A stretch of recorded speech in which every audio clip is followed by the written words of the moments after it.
बिस्मिल्लाहिर्रहमानिर्रहीम। चौपाल प्रोग्राम लैके डॉक्टर एहसानुल्लाह ताहिर हाजिर है। सलाम कबूल करो मित्रों ते बेलियो।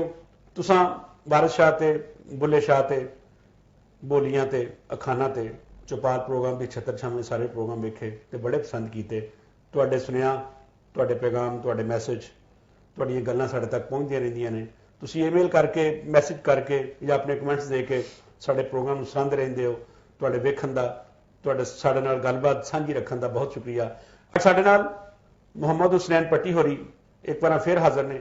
वो प्रोग्राम लैके अज आए ने साडे नाल गलबात करन वास्ते, तुहाडे नाल जिहड़े विचार सांझे करनगे। वो खड़ी शरीफ दे आरफ, पंजाबी जुबान दे पहले नकाद और सैफुल मलूक दे वड्डे लिखारी मियाँ मुहम्मद बख्श होरी ने। मियाँ मुहम्मद बख्श होरां नूं पंजाबी दा आखिरी सूफी शायर आख्या जाता है। उन्होंने जी लिखत लिखी उसका नाम सी सैफुल मलूक, सफरुल इश्क अल मरूफ सैफुल मलूक। वो अपने उस वड्डे शाहकार दे विच लिखते हैं कि मरमर एक बनावन शीशा ते मार वट्टा एक भांदे, दुनिया उत्ते थोड़े रहिंदे कदर शनास सुखन दे। उन्होंने अपने दौर में इस गल का पता सी कि सुखन दे कदर शनास जिहड़े ने बड़े घट ने। पता नहीं जो मैं लिखे है वो इहदियां रमजां फोलन के ना फोलन, इहदियां रमजां नूं समझन के ना समझन। उन्हां जिहड़ी वन-वनां दी काठी बनाई सी उहदे विच सैब छुपी विच लाठी, उन्हां आके इशारा दिता सी कि इहदे विच बड़ियां रमजां ने। बेलियो अज साडे नाल मौजूद ने जनाब मुहम्मद हुसनैन पट्टी होरी।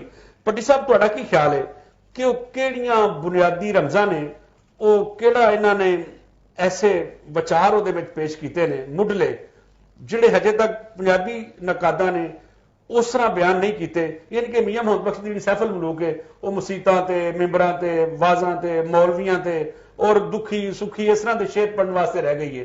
तुहाडा की ख्याल है वो किहड़े बुनियादी विचार ने जिन्होंने लैके उन्होंने अपनी सैफुल मलूक को मुकम्मल किया ते अगे वधे ने?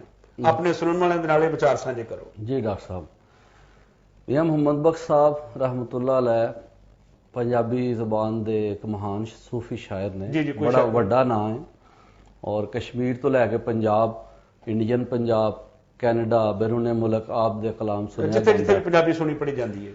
और आप दे कलाम दे जिहड़े बुनियादी विचार ने ਉਹਦੇ बारे ਜਦੋਂ ਤੁਸੀਂ ਪੜਚੋਲ ਕਰਦੇ ਹੋ ਤੇ ਕਈ ਗੱਲਾਂ ਸਾਹਮਣੇ ਆਉਂਦੀਆਂ ਨੇ ਔਰ ਉਹਨਾਂ ਉੱਤੇ ਗੌਰ ਕਰਨ ਦੀ ਜ਼ਰੂਰਤ ਹੈ ਕਿ ਮੀਆਂ ਸਾਹਿਬ ਨੇ ਉਹਨਾਂ ਨੂੰ ਆਵਾਮ ਲਈ ਕਿਉਂ ਬਿਆਨ ਕੀਤਾ ਔਰ ਕਿਸ ਤਰ੍ਹਾਂ ਬਿਆਨ ਕੀਤਾ। ਸਭ ਤੋਂ ਪਹਿਲੀ ਗੱਲ ਜਿਹੜੀ ਮੈਂ ਬਿਆਨ ਕਰਾਂਗਾ ਉਹ ਮੀਆਂ ਸਾਹਿਬ ਨੇ ਜਿਸ ਚੀਜ਼ ਤੇ ਬਹੁਤ ਜ਼ੋਰ ਦਿੱਤਾ ਹੈ ਉਹਨਾਂ ਦੇ ਕਲਾਮ ਦੇ ਵਿੱਚ ਬਾਰ-ਬਾਰ ਉਹਦਾ ਜ਼ਿਕਰ ਹੈ ਉਹ ਵੇ ਹਰਕਤ ਤੇ ਅਮਲ ਜਦੋਜਹਿਦ ਸ਼ਾਇਰੀ ਕਿ ਉਹ ਮੀਆਂ ਸਾਹਿਬ ਦੇ ਕਲਾਮ ਵਿੱਚ ਸਾਨੂੰ ਜਿਹੜੀ ਚੀਜ਼ ਬਾਰ-ਬਾਰ ਆਉਂਦੀ ਹੋਏ ਵੇ ਕਿ ਜਦੋਜਹਿਦ ਕਰਨੀ, ਅੱਗੇ ਵਧਣਾ, ਜਦੋਜਹਿਦ ਕਰਨਾ, ਟੁਰਦੇ ਰਹਿਣਾ। ਉਹਦੇ ਵਿੱਚ ਠਹਿਰਾਓ ਨਹੀਂ ਬਲਕਿ ਮੀਆਂ ਸਾਹਿਬ ਆਂਦੇ ਨੇ ਟੁਰਦੇ ਚੱਲੋ। ਉਹ ਹਾਲਾਤ ਦੇ ਤਨਾਜ਼ਰ ਦੇ ਵਿੱਚ, ਹਾਲਾਤ ਦੇ ਪਿਛੋਕੜ ਚ ਉਹਨਾਂ ਬਿਆਨ ਕੀਤਾ। ਜਿਸ ਤਰ੍ਹਾਂ ਮੀਆਂ ਸਾਹਿਬ ਫਰਮਾਉਂਦੇ ਨੇ, ਢੂੰਡਣ ਵਾਲੇ ਮੁੜਨ ਨਾ ਖਾਲੀ, खुद हजरत फरमावे, वेखां सैफ मलूके वल्ले जो लोड़े सो पावे। यानी कि जेड़ी हरकत ते अमल दे नाल तुहानू जो चाहिए तुहानू मिल सकदा है। जी ढूंढन वाले मुड़न ना खाली, खुद हजरत फरमावे। यानी नबी पाक सल्लल्लाहु अलैहि वसल्लम दा कौल नकल फरमा रहे ने और कह रहे ने कि हदीस पाक दी रोशनी दे अंदर कि हदीस दे अंदर आया कि जेड़ा बंदा ढूंढदा है उन्हें कुछ मिलदा है। जी बिल्कुल। और वो खाली नहीं रहिंदा। ते अगे फरमाते ने किस्सा सैफ मलूके वाला, हुन इस कारण कहना तारब हिम्मत करके चले रवा ना रखे बहना। तालब हिम्मत करके चले रवा ना रखे बहना। यानी ये वो कह रहे हैं मुसलसल हरकत है, अमल है, अमल का दर्स है।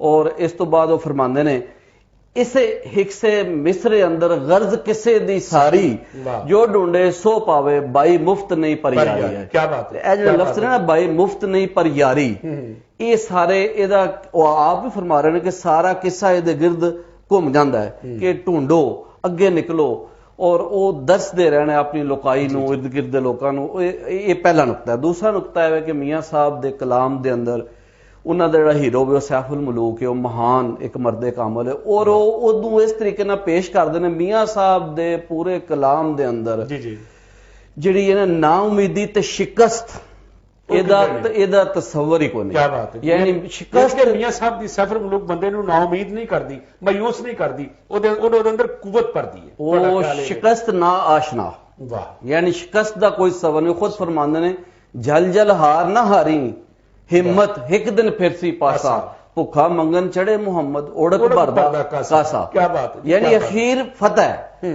ਸ਼ਿਕਸਤ ਦਾ, ਮਾਯੂਸੀ ਦਾ ਨਾਂ ਤੱਕ ਨਹੀਂ ਪੂਰੇ ਕਲਾਮ। क्या बात है जी, ਔਰ ਇਹ क्या ਆਪ ਦੇ ਕਲਾਮ ਦਾ ਇੱਕ ਵਸਫ ਹੈ। ਵਰਨਾ ਤੁਸੀਂ ਸ਼ਾਇਰ ਲੋਕਾਂ ਨੂੰ ਪੜ੍ਹਦੇ ਹੋ, ਬਾਅਦ ਸ਼ਾਇਰਾਂ ਨੇ ਬੜੀ ਨਾ ਉਮੀਦੀ ਵਾਲੀ ਸ਼ਾਇਰੀ ਕੀਤੀ, ਉਹ ਟਾਪ ਦੀ ਸ਼ਾਇਰੀ ਹੈ। ਪਰ ਸਾਹਿਬ ਮੇਰਾ ਖਿਆਲ ਹੈ ਸਾਡੇ ਸੂਫੀਆਂ ਨੇ ਬੰਦੇ ਨੂੰ ਮਾਯੂਸ ਕੀਤਾ ਹੀ ਨਹੀਂ। ਜੀ ਜੀ ਜੀ। ਉਹਨਾਂ ਕੋਲ ਜਿਹੜਾ ਆ ਕੇ ਬੈਠਾ ਹੈ, ਉਹਨੂੰ ਹਿੰਮਤ ਦਾ, ਜੁਰਤ ਦਾ, ਬਹਾਦਰੀ ਦਾ, ਕੰਮ ਕਰਨ ਦਾ, ਅੱਗੇ ਵਧਣ ਦਾ ਦਰਸ ਦਿੱਤਾ ਹੈ। ਬਿਲਕੁਲ। ਤੇ ਮੀਆਂ ਸਾਹਿਬ ਦਾ ਦੌਰ ਜੇ ਵੇਖੀ ਤੇ ਉਹੀ 1907 ਤੇ ਮੁਸਲਮਾਨਾਂ ਨੂੰ, ਇਸ ਖਿੱਤੇ ਦੇ ਲੋਕਾਂ ਨੂੰ ਚਾਹੀਦਾ ਕੀ ਸੀ?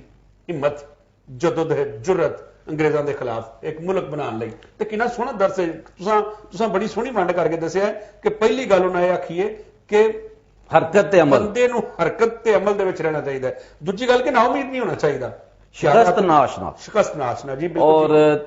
ਔਰ ਮੀਆਂ ਸਾਹਿਬ ਨੇ ਉੱਤੇ ਬਾਰ-ਬਾਰ ਜ਼ੋਰ ਦਿੱਤਾ, ਔਰ ਉਹਨਾਂ ਦੀ ਖਾਸ਼ ਵੀ ਇਹ ਹੈ ਕਿ ਇਸ ਹਿੱਸੇ ਮਿਸਰੇ ਅੰਦਰ ਗਰਜ਼ ਕਿਸੇ ਦੀ ਸਾਰੀ, ਜੋ ਢੂੰਡੇ ਸੋ ਪਾਵੇ, ਪਰ ਭਾਈ ਮੁਫਤ ਨਹੀਂ ਪਰ ਯਾਰੀ। ਪਰ ਇਹ ਮੁਫਤ ਚ ਨਹੀਂ, ਬਲਕਿ ਇਹਦੇ ਵਿੱਚ ਕੁਝ ਜਦੋਜਹਿਦ ਕਰਨੀ ਹੋਏਗੀ। ਘਰ ਬੈਠਿਆ ਨਹੀਂ ਕੁਛ ਹੈ ਲੱਭਦੀ।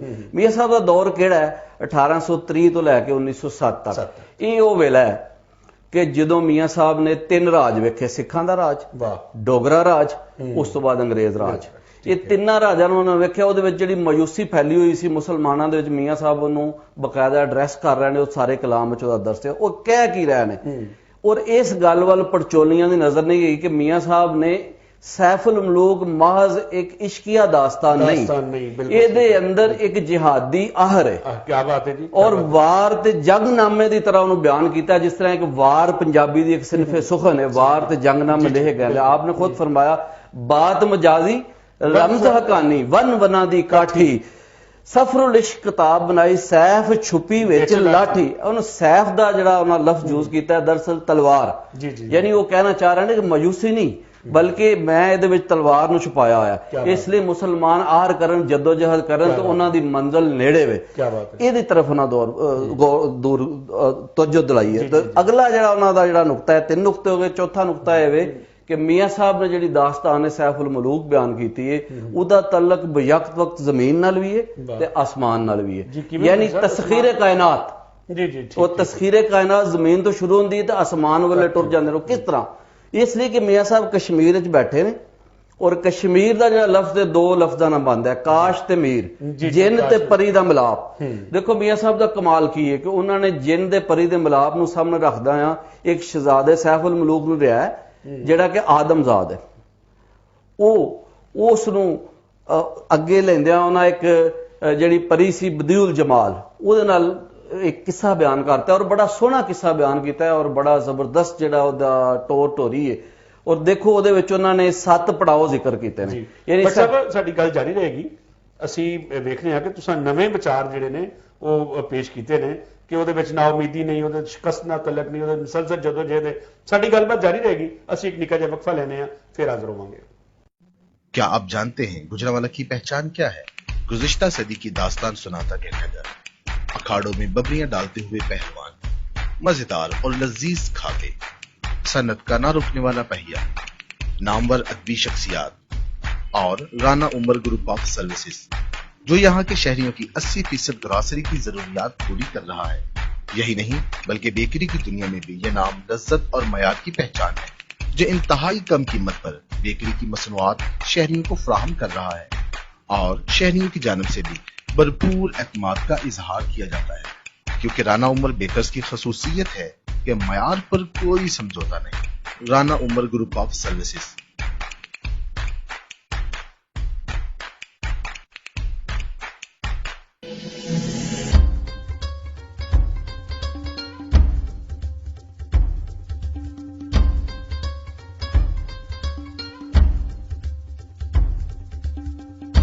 ਬਿਸਮਿਲ੍ਲਾ ਜੀ। ਚੁਪਾਲ ਪ੍ਰੋਗਰਾਮ ਫਿਰ ਇੱਕ ਵਾਰ ਅਸੀਂ ਹਾਜ਼ਰ ਹਾਂ ਵਕਫੇ ਤੋਂ ਬਾਅਦ। ਭੱਟੀ ਸਾਹਿਬ ਤੁਹਾਡੇ ਨਾਲ ਗੱਲ ਕਰ ਰਹੇ ਸਨ ਕਿ ਮੀਆਂ ਮੁਹੰਮਦ ਬਖਸ਼ ਦੇ ਜਿਹੜੇ ਮੁੱਢਲੇ ਵਿਚਾਰ ਨੇ ਉਹ ਕੀ ਨੇ। 3 ਉਹਨਾਂ ਨੇ ਦੱਸੇ ਸਨ। ਗੱਲਬਾਤ ਜਾਰੀ ਸੀ। ਪਹਿਲੀ ਗੱਲ ਇਹ ਸੀ ਕਿ ਮੀਆਂ ਮੁਹੰਮਦ ਬਖਸ਼ ਨੇ ਆਪਣੀ ਸੈਫੁਲ ਮਲੂਕ ਦੇ ਵਿੱਚ ਇਨਸਾਨ ਨੂੰ ਮਾਯੂਸ ਨਹੀਂ ਹੋਣ ਦਿੱਤਾ, ਸ਼ਿਕਸਤ ਨਾਸ਼ਨਾ ਨਹੀਂ ਕੀਤਾ, ਮੁਸਲਸਲ ਜਦੋਜਹਿਦ ਦੀ ਗੱਲ ਕੀਤੀ ਹੈ ਤੇ ਹਮੇਸ਼ਾ ਅੱਗੇ ਵਧਣ ਦੀ ਗੱਲ ਕੀਤੀ ਹੈ। ਭੱਟੀ ਸਾਹਿਬ ਤੁਸੀਂ ਗੱਲਬਾਤ ਕਰ ਰਹੇ ਸੋ, ਫਿਰ ਅਸੀਂ ਉਹੀ ਗੱਲ ਕਰਾਂਗੇ ਕਿ ਉਹ ਕਿਹੜੇ ਵਿਚਾਰ ਨੇ ਜਿਨ੍ਹਾਂ ਦੇ ਉੱਤੇ ਸੈਫੁਲ ਮਲੂਕ ਦੀ ਨੀਂਹ ਹੈ ਤੇ ਉਸ ਨੀਂਹ ਨੂੰ ਇਹ ਸੈਫੁਲ ਮਲੂਕ ਜਿਹੜੀ ਹੈ ਉਸ ਨੀਂਹ ਨੂੰ ਲੈ ਕੇ ਅੱਗੇ ਵਧਦੀ ਹੈ। ਜੀ ਅਸੀਂ 3 ਨੁਕਤੇ ਜੀ ਡਿਸਕਸ ਜੀ। ਕੀਤੇ ਨੇ, ਉਹਨਾਂ ਉੱਤੇ ਰੋਸ਼ਨੀ ਪਾਈ ਹੈ। ਤੇ ਪਹਿਲਾ ਨੁਕਤਾ ਇਹ ਸੀ ਕਿ ਸੈਫੁਲ ਮਲੂਕ ਜਿਹੜੀ ਉਹ ਹਰਕਤ ਤੇ ਅਮਲ ਦੀ ਸ਼ਾਇਰੀ ਹੈ। ਦੂਸਰੀ ਗੱਲ ਹੈ ਸ਼ਿਕस्त ਦਾ ਕੋਈ ਤਸਵਰ ਸ਼ਿਕस्त ਨਹੀਂ। ਨਾ ਆਸ਼ਨਾ ਹੈ। तीसरी बात है कि एक जंगनामा है, एक वार है सैफुल मलूक, और ਇਹਦੇ ਅੰਦਰ ਇੱਕ ਜਿਹਾਦੀ ਤਰਬੀਅਤ ਵੱਲ ਜਿਸ ਤਰ੍ਹਾਂ ਕਿ ਉਹਨਾਂ ਸੈਫ ਦਾ ਜ਼ਿਕਰ ਕਰਕੇ, ਔਰ ਸੈਫੁਲ ਮਲੂਕ ਲਫ਼ਜ਼ ਤੇ ਵੀ ਗੌਰ ਕਰੋ ਕਿ ਬਾਦਸ਼ਾਹਾਂ ਦੀ ਤਲਵਾਰ। ਬਟ ਸਰ ਜਦੋਂ ਤੁਸੀਂ ਇੰਨੀ ਗੱਲ ਆਖ ਦਿੰਦੇ ਹੋ ਨਾ ਕਿ ਜੰਗਨਾਮਾ ਹੈ, ਵਾਰ ਹੈ, ਤੇ ਉਸ ਤੋਂ ਇੱਕ ਗੱਲ ਸਾਫ਼ ਨਿੱਤਰ ਜਾਂਦੀ ਹੈ ਕਿ ਜੰਗ ਦੇ ਵਿੱਚ ਇੱਕ ਹਾਰਦਾ ਤੇ ਇੱਕ ਜਿੱਤਦਾ ਹੈ ਜੀ। ਯਾਨੀ ਕਿ ਮੀਆਂ ਮੁਹੰਮਦ ਬਖਸ਼ ਨੇ ਇਸ ਜੰਗ ਦੇ ਵਿੱਚ ਖੈਰ ਦੀ, ਚੰਗਿਆਈ ਦੀ, ਭਲਾਈ ਦੀ, ਨੇਕੀ ਦੀ, ਚਾਨਣ ਦੀ ਫਤਹ ਹੈ ਜੀ। ਤੇ ਬਿਲਕੁਲ। ਉਹ ਜਿਹੜਾ ਲੜਦਾ ਹੈ, ਜਿਹਦੀ ਤਾਕਤ ਹੈ, ਜਿਹਦੀ ਜਦੋਜਹਿਦ, ਜਿਹੜਾ ਅੱਗੇ ਵੱਧਦਾ ਹੈ, ਉਹ ਹੀ ਜਿੱਤਦਾ ਹੈ। हाँ जी, वो फतह की है जी जी। इंसान दी अपने नफ्स के खिलाफ भी फतह है, जी, और बिल्कुल। इंसान दी कायनात दे अंदर मौजूद हर बुराई दे खिलाफ फतह है। जिन इंसानां दे अंदर जिहड़ी बुराई ਉਹਦੇ खिलाफ जी, फतह। ठीक। ਅੱਗੇ ਅਸੀਂ ਟੁਰਾਂਗੇ। जी जी। चौथा नुकता है वे कि तस्खीर कायनात वाल मियाँ साहब इशारा फरमा रहे हैं, और कश्मीर काश्मीर काश जिन ते मीर परी, इस तो एक दास्तान खड़ी कर रहे हैं। वो की है? वो है कि बदीउल जमाल परी है ਤੇ ਜਿਹੜਾ ਸ਼ਹਿਜ਼ਾਦਾ ਸੈਫੁਲ ਮਲੂਕ ਹੈ ਉਹ ਇਨਸਾਨ ਹੈ। ਇਹਨਾਂ ਦੋਵਾਂ ਦਾ ਮਿਲਾਪ ਹੋਣਾ ਹੈ। ਮੀਆਂ ਸਾਹਿਬ ਇਹਨੂੰ ਇੰਨਾ ਅੱਛਾ ਟੋਰ ਰਹੇ ਨੇ ਕਿ ਇਸ ਤਰ੍ਹਾਂ ਲੱਗਦਾ ਹੈ ਕਿ ਇਹ ਰੀਅਲ ਹੈ। ਇਹ ਇੱਕ ਮਾਫੂਕੁਲ ਫਿਤਰਤ ਸੁਪਰ ਨੈਚੁਰਲ ਦਾਸਤਾਨ ਹੈ। ਇਹਦੇ 7 ਪਰਤ ਨੇ, 7 ਕਿਸ਼ਤਾਂ ਨੇ ਇਸ ਡਰਾਮੇ ਦੀਆਂ, ਸਫਰੁਲ ਇਸ਼ਕ ਦੀਆਂ 7 ਕਿਸ਼ਤਾਂ ਨੇ, 7 ਮੰਜ਼ਲਾਂ ਨੇ, ਔਰ ਇਹਦਾ ਤਲਕ 7 ਜ਼ਮੀਨਾਂ ਨਾਲ ਹੈ, 7 ਅਸਮਾਨਾਂ ਨਾਲ ਹੈ, यानी 14 तबक। जिस तरह के हजरत सुल्तान बाहू रहमतुल्लाह अलैह ने फरमाया ना, 14 तबक दिले दे अंदर तम, और इसी वजह तो सैफुल मलूक ये 7 दरियावां दी धरती नूं डील कर रही है। वो 7 पड़ाव किहड़े ने? मियाँ साहब ने जजीरे का जिक्र किया, यानी जजीरे तो लंघ के जाता सैफुल मलूक अपनी मंजिल। जंगल चो लंघदा है, सहराए चो लंघदा है, किले चो लंघदा है, सरनदीप सल्तनत, इस तो इलावा शारस्तान, संगलदीप, यानी कि वो जिथे दिओ दी कैद सी उत्थों तक वो जाता है, जमीन तो टुरदा है, आसमान वाले जाता है, तो अखीर फतह हासिल करके वापस आता है। तो वो मियाँ साहब ने फरमाया भी है कि मर्दा हिम्मत हार ना बोले, मत कहे कोई न मरदा, हिम्मत नाल लगे जिस लोड़े पाए बाज ना मरदा। यानी देखो फतह दी यकीनी गल, यकीन दे नाल। तो फिर मियाँ साहब फरमाते ने यकीने कामल दे तौर ते, पर जो नाल यकीने टुरदे वंज सजन नूं मिलदे। ਤੇ ਇਹ ਸਾਡੇ ਸਰ ਬੁਨਿਆਦੀ ਨੁਕਤੇ ਨੇ ਜਿਨ੍ਹਾਂ ਦੇ ਉੱਤੇ ਮੀਆਂ ਸਾਹਿਬ ਨੇ ਇਹਨੂੰ ਉਸਾਰਿਆ, ਆਪਣੇ ਇਸ ਕਿਸੇ ਨੂੰ, ਸੈਫੁਲ ਮਲੂਕ ਨੂੰ, ਔਰ ਤੋਰਿਆ, ਔਰ ਪਰਚੋਲੀਆਂ ਨੂੰ ਇਹਦੇ ਉੱਤੇ ਆਪਣੀ ਮਜ਼ੀਦ ਰਿਸਰਚ ਵੀ ਕਰਨੀ ਚਾਹੀਦੀ ਅੱਗੇ ਚੱਲ ਕੇ। ਸਰ ਤੁਹਾਡਾ ਕੀ ਖਿਆਲ ਹੈ? ਮੀਆਂ ਮੁਹੰਮਦ ਬਖਸ਼ ਨੇ ਜਿਹੜੇ ਮੁੱਢਲੇ ਵਿਚਾਰ ਪੇਸ਼ ਕੀਤੇ ਨੇ ਜੀ, ਅਗਰ ਨਕਾਬ ਲੈ ਕੇ ਉਹਨੂੰ ਅੱਗੇ ਵਧਣ ਤੇ ਇੱਕ ਨਵਾਂ ਜਹਾਨ ਖਿਆਲਾਂ ਦਾ ਤੇ ਵਿਚਾਰਾਂ ਦਾ ਖੁੱਲਦਾ ਹੈ। ਬਿਲਕੁਲ। ਤੁਸੀਂ ਇਹ ਦੱਸੋ, ਮੀਆਂ ਮੁਹੰਮਦ ਬਖਸ਼ ਨੇ ਵਾਰਿਸ ਸ਼ਾਹ ਦੇ ਬਾਰੇ ਆਖਿਆ ਸੀ ਕਿ ਵਾਰਿਸ ਸ਼ਾਹ ਸੁਖਨ ਦਾ ਵਾਰਿਸ, ਨਿੰਦੇ ਕੌਣ ਇਹਨਾਂ ਨੂੰ, ਹਰਫ ਉਹਦੇ ਤੇ ਉਂਗਲ ਧਰਨੀ ਖਬਰ ਨਹੀਂ ਹੈ ਸਾਨੂੰ। ਫਿਰ ਉਹਨਾਂ ਨੇ ਬੁੱਲੇ ਸ਼ਾਹ ਦੇ ਬਾਰੇ ਕਿਹਾ ਸੀ ਕਿ ਜਿਸ ਦੀ ਕਾਫੀ ਸੁਣ ਕੇ ਟੁੱਟਦਾ ਕੁਫਰ ਅੰਦਰ ਦਾ। ਯਾਨੀ ਕਿ ਉਹਨਾਂ ਦੀ ਸੋਚ ਇਹਨਾਂ ਸੂਫੀਆਂ ਸ਼ਾਇਰਾਂ ਦੇ ਬਾਰੇ ਕਿੰਨੀ ਡੂੰਘੀ ਸੀ। ਉਹਨਾਂ ਨੂੰ ਸੁਖਨ ਦਾ ਵਾਰਿਸ ਆਂਦੇ ਨੇ ਪਏ, ਔਰ ਉਹਦੀ ਕਾਫੀ ਨੂੰ ਟੁੱਟਦਾ ਕੁਫਰ ਅੰਦਰ ਦਾ। ਇਸ ਤਰ੍ਹਾਂ ਉਹਨਾਂ ਨੇ ਸ਼ਾਹ ਹੁਸੈਨ, ਬੁੱਲੇ ਸ਼ਾਹ, ਵਾਰਿਸ ਸ਼ਾਹ, ਆਜ਼ਮ ਸ਼ਾਹ, ਪੰਜਾਬੀ ਦੇ ਹਵਾਲੇ ਨਾਲ ਸਾਰੇ ਸ਼ਾਇਰਾਂ ਦੇ ਬਾਰੇ ਉਹਨਾਂ ਨੇ ਗੱਲਬਾਤ ਕੀਤੀ ਹੈ। ਤੁਹਾਡਾ ਕੀ ਖਿਆਲ ਹੈ? ਉਹਨਾਂ ਦਾ ਜਿਹੜਾ ਵਿਜ਼ਨ ਸੀ, ਉਹਨਾਂ ਦੀ ਜਿਹੜੀ ਸੋਚ ਸੀ, ਉਹਨਾਂ ਦੀ ਜਿਹੜੀ ਇੰਨੀ ਡੂੰਘੀ ਨਜ਼ਰ ਸੀ ਪੰਜਾਬ ਦੇ ਬਾਰੇ, ਪੰਜਾਬੀ ਸ਼ਾਇਰੀ ਦੇ ਬਾਰੇ, ਉਹ ਕਿੱਥੋਂ ਤੱਕ ਅੱਜ ਦੇ ਨਕਾਦਾਂ ਨੂੰ ਉਹ ਮੰਨਣਯੋਗ ਹੈ ਜਾਂ ਫੈਲੀ ਹੋਈ ਹੈ? ਦੇਖੋ ਜੀ, ਇਹ ਇੱਕ ਬੜੀ ਵੱਡੀ ਗੱਲ ਹੈ ਕਿ ਮੀਆਂ ਸਾਹਿਬ ਦੇ ਕਲਾਮ ਦੇ ਵਿੱਚ ਸਾਨੂੰ ਲਫ਼ਜ਼ ਪੰਜਾਬੀ ਵੀ ਮਿਲਦਾ ਹੈ। ਉਹ ਫਰਮਾਉਂਦੇ ਨੇ, ਜਿਉਂ ਸ਼ਾਇਰ ਪੰਜਾਬੀ ਕਰਦੇ ਉਹ ਕੰਮ ਤੁਰਤ ਕਰੀਦਾ, ਪਰ ਇਹ ਵਸਫ ਨਾ ਲਾਇਕ ਇੱਥੇ ਉੱਚਾ ਰੂਪ ਪਰੀ ਦਾ। ਯਾਨੀ ਬਦੀਉਲ ਜਮਾਤ ਦਾ ਉੱਚਾ ਰੂਪ ਹੈ, ਤੇ ਪੰਜਾਬੀ ਸ਼ਾਇਰ ਜਿਸ ਤਰ੍ਹਾਂ ਕਿਸੇ ਤੇਜ਼ ਨਾਲ ਬਿਆਨ ਕਰ ਤੁਰਤ, ਮੈਂ ਵੀ ਉਸ ਤਰ੍ਹਾਂ ਤੇਜ਼ੀ ਨਾਲ ਬਿਆਨ ਕਰਨਾ, ਲੇਕਿਨ ਇਹ ਵਸਫ ਲਾਇਕ ਨਹੀਂ, ਉੱਚਾ ਰੂਪ ਪਰੀ ਦਾ। ਪੰਜਾਬੀ ਦਾ ਜ਼ਿਕਰ ਕੀਤਾ। ਮੀਆਂ ਸਾਹਿਬ ਦੀ ਜੁੜਤ ਕਿਹਦੇ ਨਾਲ ਹੈ? ਧਰਤੀ ਨਾਲ, ਆਪਣੀ ਮਾਂ ਬੋਲੀ ਨਾਲ, ਪੰਜਾਬ ਨਾਲ ਤੇ ਪੰਜਾਬੀ ਨਾਲ। ਪੰਜਾਬ ਦਾ ਜ਼ਿਕਰ ਕਿਸ ਤਰ੍ਹਾਂ ਫਰਮਾਉਂਦੇ ਨੇ? ਫਰਮਾਉਂਦੇ ਨੇ, ਡਿੱਠੇ ਕਈ ਮੁਲਕ ਅੰਦਰ ਜਾਗ ਤੇ ਖਾਬ, ਨਾ ਡਿੱਠਿਆ ਮਿਸਲ ਹੁਸਨ ਆਬਾਦ ਪੰਜਾਬ। ਅਜਬ ਪੰਜਾਬ ਹਰ ਮੁਲਕੋ ਨਿਆਰੀ, ਬਿਹਸ਼ਤਾਂ ਵਿੱਚ ਹੈ ਹੂਰਾਂ ਨੂੰ ਵੀ ਪਿਆਰੀ। ਰਸੂਮ ਇਸਦੀ ਹੈ ਕਈ ਮੁਲਕਾਂ ਥੀ ਉੱਚੀ, ਜ਼ਮੀਨ ਇਸਦੀ ਹੈ ਗੁਲਸ਼ਨ ਥੀ ਵੀ ਸੁੱਚੀ। ਹਵਾ ਇਸਦੀ ਹੈ ਗਰਮੀ ਵਿੱਚ ਵੀ ਦਿਲ ਖਾ, ਅਜਾਇਬ ਨੀਰ ਠੰਡੇ ਸਾਇਆ ਵਾਹ ਵਾਹ। यानी देखो पंजाब ਔਰ ਪੰਜਾਬੀ ਦੇ ਨਾਲ ਉਹਨਾਂ ਦੀ ਜੁੜਤ ਜੁੜਤ ਕਿੰਨੀ ਸਾਂਝ। ਔਰ ਇਹ ਇਸ ਦੇ ਲਿਹਾਜ਼ ਨਾਲ ਪੰਜਾਬ ਦਾ ਉਹ ਜਿਹੜਾ ਜੁਗਰਾਫੀਆ ਸੀ ਉਹਦਾ ਵੀ ਹਵਾਲਾ ਦੇ ਰਹੇ ਨੇ। ਮੀਰਪੁਰ 'ਚ ਬੈਠੇ ਨੇ, ਮੁਜ਼ੱਫਰਾਬਾਦ ਦੇ ਬਾਰਡਰ ਤੋਂ ਲੈ ਕੇ ਪੰਜਾਬ ਵੱਲ ਇੱਧਰ ਆ ਜਾਓ ਤੇ ਇਹ ਸਾਰਾ ਪੰਜਾਬ ਸੀ। ਜੀ ਬਿਲਕੁਲ, ਸਪਤ ਸਿੰਧੂ ਸੀ ਸਪਤ ਸਿੰਧੂ ਸੀ। ਤੇ ਆਪਨੇ ਪੰਜਾਬ ਤੇ ਪੰਜਾਬੀ ਦੀ ਗੱਲ ਕੀਤੀ। ਇਸ ਤੋਂ ਇਲਾਵਾ ਫਿਰ ਮੀਆਂ ਸਾਹਿਬ ਨੇ ਅੱਗੇ ਟੁਰਦਿਆਂ ਤਕਰੀਬਨ 40 ਕੁ ਸ਼ਾਇਰਾਂ ਦੇ ਉੱਤੇ ਆਪਣਾ ਇਜ਼ਹਾਰ ਖਿਆਲ ਫਰਮਾਇਆ, 40 ਤੋਂ 45। ਔਰ ਬੜੀ ਵੱਡੀ ਗੱਲ ਹੈ ਕਿ ਉਸ ਜ਼ਮਾਨੇ ਦੇ ਅੰਦਰ ਆਪਨੇ ਪੰਜਾਬੀ ਸ਼ਾਇਰਾਂ ਦੇ ਉੱਤੇ ਲਿਖਿਆ ਤੇ ਔਰ ਬੜਾ ਸੋਹਣਾ ਲਿਖਿਆ ਤੇ ਲੇਕਿਨ ਨਾਲ ਨਾਲ ਉਹਦਾ ਤਰੀਕੇਕਾਰ ਵੀ ਬਿਆਨ ਕੀਤਾ ਕਿ ਕਿਸ ਤਰ੍ਹਾਂ ਇਜ਼ਹਾਰ ਖਿਆਲ ਕਰਨਾ ਹੈ। ਸ਼ਾਇਰਾਂ ਦੀ ਹਯਾਤੀ ਦਾ ਫਰਮਾਉਂਦੇ ਨੇ, ਦਾਨਸ਼ਮੰਦੋ ਸੁਨੋ ਤਮਾਮੀ, ਅਰਜ਼ ਫਕੀਰ ਕਰਿੰਦਾ, ਆਪੋ ਚੰਗਾ ਜੇ ਕੋਈ ਹੋਵੇ ਹਰ ਨੂੰ ਭਰਤ ਕੀਂਦਾ। ਤੇ ਜਦੋਂ ਉਹਨੇ ਅਮ ਯਾਰ ਮੁਸੰਨਫ ਨੇ ਕਿਹਾ ਸੀ ਕਿ ਨਿੱਕਾ ਮੋਟਾ ਦਲੀਆ ਹੈ ਜਿਹੜੀ ਹੀਰ ਵਾਰਿਸ ਸ਼ਾਹ, ਤੇ ਮੀਆਂ ਸਾਹਿਬ ਨੇ ਗੱਲ ਚੰਗੀ ਨਾ ਲੱਗੀ। ਉਹਨਾਂ ਕਿਹਾ ਪਰਦਾ ਪੋਸ਼ੀ ਕੰਮ ਫਕਰ ਦਾ ਤੇ ਮੈਂ ਤਾਲਬ ਫਕਰਾਵਾਂ, ਐਬ ਕਿਸੇ ਦੇ ਫੋਲ ਨਾ ਸਕਾ ਹਰ ਇੱਕ ਥੀ ਸ਼ਰਮਾਵਾਂ। ਗੱਲ ਇਹ ਕਿ ਜਿਹੜੇ ਸੂਫੀ ਨੇ ਨਾ ਉਹ ਤਨਕੀਦ ਬਰਾਏ ਤਾਮੀਰ ਕਰਦੇ ਸਨ ਜੀ। ਉਹ ਕਿਸੇ ਦੀ ਤਹਿਸੀਨ ਇਸ ਲਈ ਕਰਦੇ ਸਨ ਕਿ ਹਰ ਬੰਦਾ ਚੰਗੇ ਕੰਮ ਕਰੇ। ਤਨਕੀਦ ਤਨਕੀਸ ਲਈ ਕਰਨਾ ਯਾਨੀ ਕਿ ਨਾ ਤੇ ਤਹਿਸੀਨ ਕਰਦੇ ਸਨ ਨਾ ਤਨਕੀਸ ਕਰਦੇ ਸਨ, ਉਹ ਤਨਕੀਦ ਕਰਦੇ ਸਨ, ਦਰਮਿਆਨੀ ਰਾਹ ਕੱਢਦੇ ਸਨ। ਉਹਨਾਂ ਨੇ ਸੋਹਣੀਆਂ ਗੱਲਾਂ ਕੀਤੀਆਂ ਔਰ ਇਨਸਾਨਾਂ ਨੂੰ, ਸਮਾਜ ਨੂੰ ਮਿਲ ਬਹਿਣ ਦਾ ਆਪੇ ਦੇ ਵਿੱਚ ਦਰਸ ਦਿੱਤਾ। ਉਹਨਾਂ ਦੀ ਲਿਖਤ ਜਿਹੜੀ ਹੈ ਉਹਦੇ ਵਿੱਚ ਇੰਨੀਆਂ ਚੀਜ਼ਾਂ ਤੁਹਾਨੂੰ ਦੱਸਿਆ ਹੈ। ਇੱਕ ਨਵੇਂ ਤੁਹਾਂ ਵਿਚਾਰਾਂ ਵਾਲੀ ਵੀ ਸਾਡਾ ਧਿਆਨ ਦਵਾਇਆ ਹੈ ਕਿ ਉਹਦੇ ਵਿੱਚ ਸ਼ਿਕਸਤ ਦੀ ਗੱਲ ਕੋਈ ਨਹੀਂ, ਉਹਦੇ ਵਿੱਚ ਖੈਰ ਤੇ ਚਾਨਣ ਤੇ ਨੇਕੀ ਦੀ ਜਿਹੜੀ ਹੈ ਉਹ ਅੱਗੇ ਵਧਣ ਦੀ ਗੱਲ ਹੈ। ਉਹਦੇ ਵਿੱਚ ਜਿਹੜਾ ਸਾਡਾ ਹਿੰਮਤ ਕਰਦਾ ਹੈ, ਜਵਾਨ ਹੈ, ਉਹ ਫਤਹ ਪਾਉਂਦਾ ਹੈ।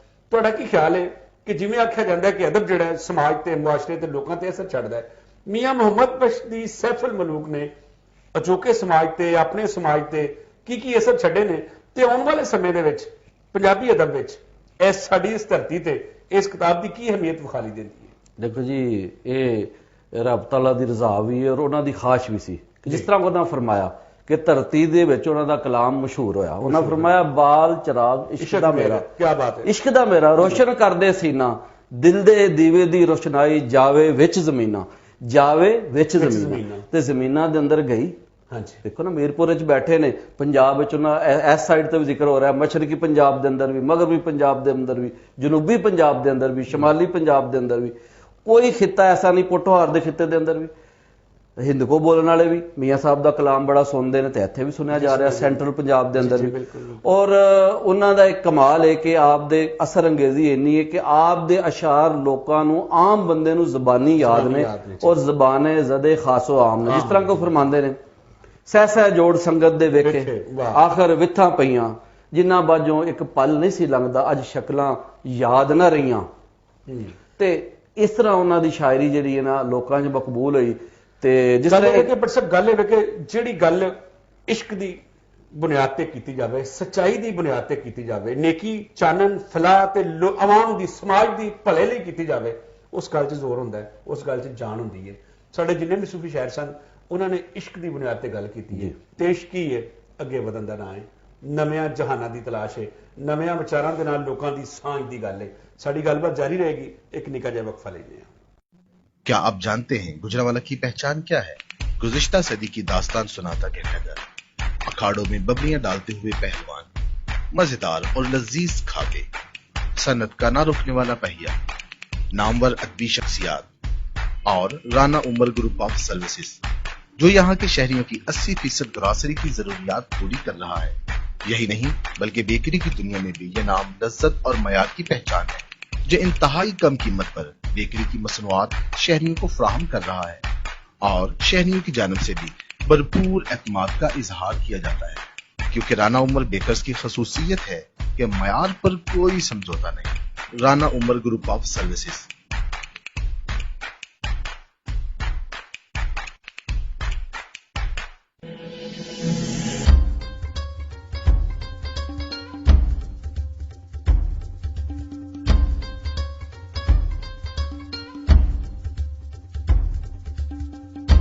बिस्मिल्लाह जी, प्रोग्राम जारी है। एक वक्फे तो बाद फिर ਅਸੀਂ ਤੁਹਾਡੇ ਕੋਲ ਹਾਜ਼ਰ ਹੋਏ ਹਾਂ।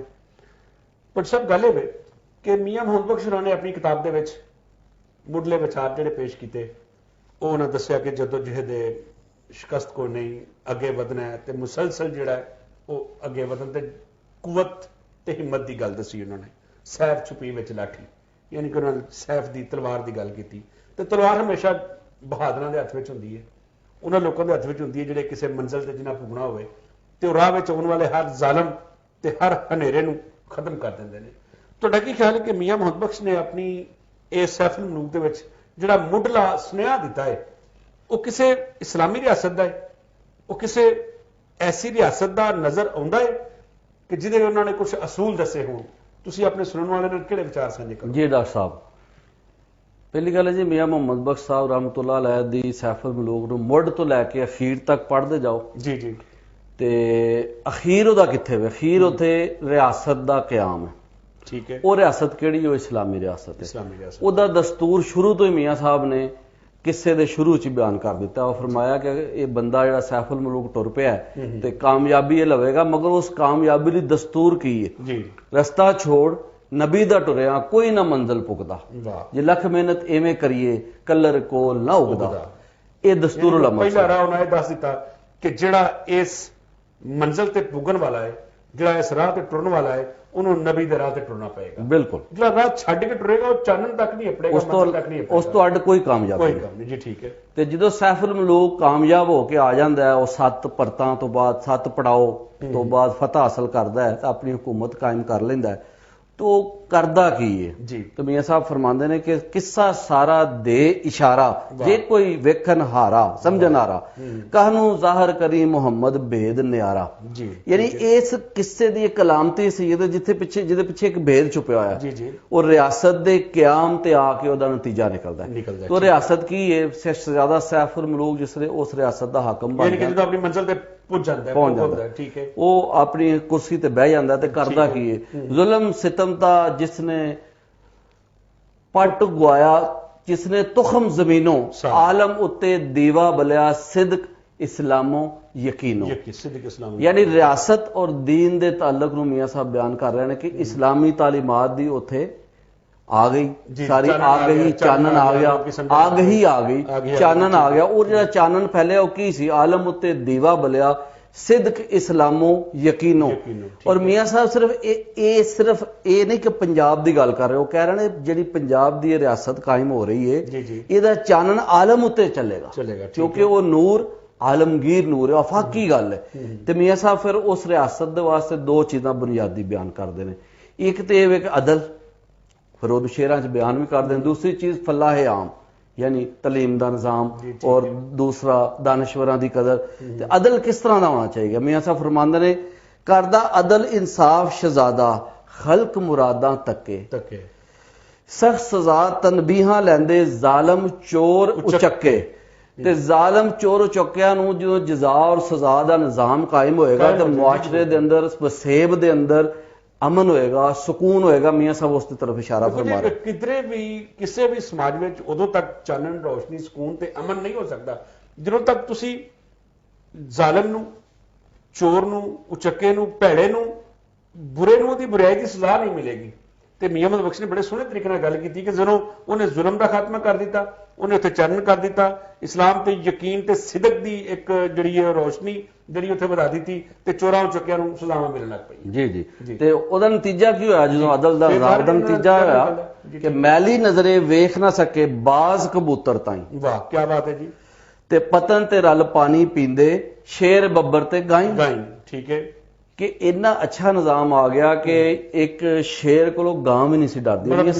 माड़ा डाडे दे नाल कोई हीने नूं कोई चिंता नहीं सी हुंदी। बिल्कुल कि मेरे सामने एडा ताकतवर खड़ोता है। उत्थे गल जिहड़ी है बराबरी दी सतह ते सी। ते भेडा ते बघियाड़ इकट्ठे फिरदे विच उजाड़ां दे विच भेड़ भी ते बघियाड़ इकट्ठे फिर रहे ने। मतलब ये इस्तारा है ना, एक अलामत है कि कमजोर बंदा, माड़ा बंदा रात ਨੂੰ ਜੰਗਲ ਦੇ ਵਿੱਚ ਬੇਖੌਫ ਹੋ ਕੇ ਸਫ਼ਰ ਕਰਦਾ ਪਿਆ, ਉਹਨੂੰ ਕਿਸੇ ਬਗਿਆੜ ਦੀ, ਚੋਰ ਦੀ, ਸੱਪ ਦੀ, ਠੂਏ ਦੀ ਇਸ ਤਰ੍ਹਾਂ ਤਨ ਇਹ ਸਾਹਮਣੇ ਗੱਲ ਕੀਤੀ, ਕੋਈ ਡਰ ਨਹੀਂ ਸੀ ਹੁੰਦਾ, ਕੋਈ ਕਿਸੇ ਨੂੰ ਛੇੜ ਨਾ ਸਕੇ। ਤੁਸੀਂ ਜਿਹੜੀ ਗੱਲ ਕਰ ਰਹੇ, ਕੋਈ ਕਿਸੇ ਨੂੰ ਨਾ ਛੇੜ ਨਾ ਸਕੇ। ਤੇ ਅਦਲ ਸ਼ਿਕਾਇਆਂ वाड़ा यानी कोई रस्ता ऐसा नहीं जिथे अदल का निजाम नहीं सी। इस तरह इस्लाम के इब्तदाई दौर के अंदर तुसीं देखदे हो कि एक औरत सोना पा के टुरदी है, पहाड़ी इलाका है, माइल्स सफर करदी है, मीलां सफर करदी है, तो ओनू कोई चोर चक्का रस्ते च नहीं मिलता। ते अज मोटरवे ते वाकयात हो जांदे ने। जी बिल्कुल। इहदा मतलब की कि जुल्म का निजाम खात्मे की तरफ जाना चाहिए, जिहड़ा कि मियां साहब की तरफ इशारा फरमा रहे हैं। बट साहब जिहड़ा तुसीं काम कीता है, जिहड़े पहिलां जिवें तुसीं दस्सिया ਕਿ ਇਹਦੇ ਵਿੱਚ ਜਦੋਂ ਜਿਹੇ ਦੇ ਸ਼ਿਕਸਤ ਕੋ ਨਹੀਂ, ਉਹ ਨਾ ਉਮੀਦੀ ਕੋ ਨਹੀਂ, ਇਹਦੇ ਵਿੱਚ ਮੁਹੱਬਤਾਂ ਨੇ, ਪਿਆਰ। ਤੁਸਾਂ ਇਹ ਜਿਹੜਾ ਹੁਣ ਇੱਕ ਨਵਾਂ ਇੱਕ ਪੱਖ ਦੱਸਿਆ, ਸਾਡੇ ਨਕਾਦਾਂ ਦੀ, ਪੜਚੋਲੀਆਂ ਦੀ, ਸਾਡੇ ਮੁਹੱਕਕਾਂ ਦੀ ਇੱਧਰ ਨਜ਼ਰ ਨਹੀਂ ਗਈ। ਸਾਡੇ ਮੁਹੱਕਕਾਂ ਨੂੰ, ਸਾਡੇ ਨਕਾਦਾਂ ਨੂੰ, ਪੜਚੋਲੀਆਂ ਨੂੰ ਚਾਹੀਦਾ ਹੈ ਕਿ ਉਹ ਆਪਣੀ ਇਸ ਲਿਖਤ ਦੇ ਹਵਾਲੇ ਦੇ ਨਾਲ ਗੱਲ ਕਰਨ ਕਿ ਮੀਆਂ ਸਾਹਿਬ ਨੇ ਜਿਹੜੀ ਸਲਤਨਤ ਦੀ, ਜਿਹੜੀ ਰਿਆਸਤ ਦੀ ਗੱਲ ਕੀਤੀ ਹੈ, ਉਹਦੇ ਪੱਖ ਕਿਹੜੇ ਕਿਹੜੇ ਨੇ। ਤੁਸੀਂ ਬੜੀ ਸੋਹਣੀ ਗੱਲ ਕੀਤੀ ਹੈ, ਤੁਹਾਨੂੰ ਨਵੇਂ ਵਿਚਾਰ ਜਿਹੜੇ ਨੇ ਮੀਆਂ ਮੁਹੰਮਦ ਬਖਸ਼ ਦੀ ਸੈਫੁਲ ਮਲੂਕ ਚੋਂ ਕੱਢ ਕੇ ਬਿਆਨ ਕੀਤੇ ਨੇ ਜੀ। ਹੋਰ ਕਿਹੜੀ ਗੱਲ ਉਹਨਾਂ ਨੇ ਬਿਆਨ ਕੀਤੀ? ਇਸ ਤੋਂ ਇਲਾਵਾ ਜੀ ਇਹ ਤੇ ਹੋ ਗਿਆ ਨਾ ਜੀ ਅਦਲ ਦਾ ਨਿਜ਼ਾਮ, ਲੇਕਿਨ ਇਹਦੇ ਨਾਲ ਇਹ ਵੇ ਕਿ ਸਜ਼ਾ, ਜਜ਼ਾ ਸਜ਼ਾ ਤੇ ਹੈ, ਮਗਰ ਉਹਦੇ ਨਾਲ ਮੀਆਂ ਸਾਹਿਬ ਚਾਹੁੰਦੇ ਨੇ ਕਿ ਜਿਹੜੀ ਰਿਆਸਤ ਹੈ ਉਸ ਦੇ ਅੰਦਰ ਇੱਕ ਤਾਲੀਮੀ ਨਿਜ਼ਾਮ ਹੋਣਾ ਚਾਹੀਦਾ, ਦਾਨਿਸ਼ਮੰਦਾਂ ਦੀ ਕਦਰ ਹੋਣੀ ਚਾਹੀਦੀ, ਦਾਨਿਸ਼ਵਰਾਂ ਦਾ ਇਹਤਰਾਮ ਹੋਣਾ ਚਾਹੀਦਾ, ਤਾਂ ਹੀ ਮੁਲਕ ਸਹੀ ਚੱਲੇਗਾ ਨਾ ਜੀ। ਕਿਉਂਕਿ ਪਰ ਸਭ ਦਾਨਿਸ਼ਮੰਦਾਂ ਦੀ ਕਦਰ ਤੋਂ ਯਾਦ ਆਇਆ ਕਿ ਬਨੂ ਬਾਸੀਆ ਨੇ ਆਪਣੇ ਦੌਰ ਵਿੱਚ ਜਿੱਥੇ ਜਿੱਥੇ ਪੜ੍ਹਿਆ ਲਿਖਿਆ ਆਇਆ ਸੀ, ਜ਼ੁਬਾਨਾਂ ਨੂੰ ਜਾਣਨ ਵਾਲੇ ਸਾਰੇ ਮਾਹਰਾਂ ਨੂੰ ਇਕੱਠਾ ਕੀਤਾ ਤੇ ਉਹਨੂੰ ਕਿਹਾ ਕਿ ਜਿਹੜਾ ਇਲਮ ਜਿਹੜੀ ਜ਼ੁਬਾਨ 'ਚ ਹੈ ਉਹਨੂੰ ਤਰਜਮਾ ਕਰ ਦਿਓ।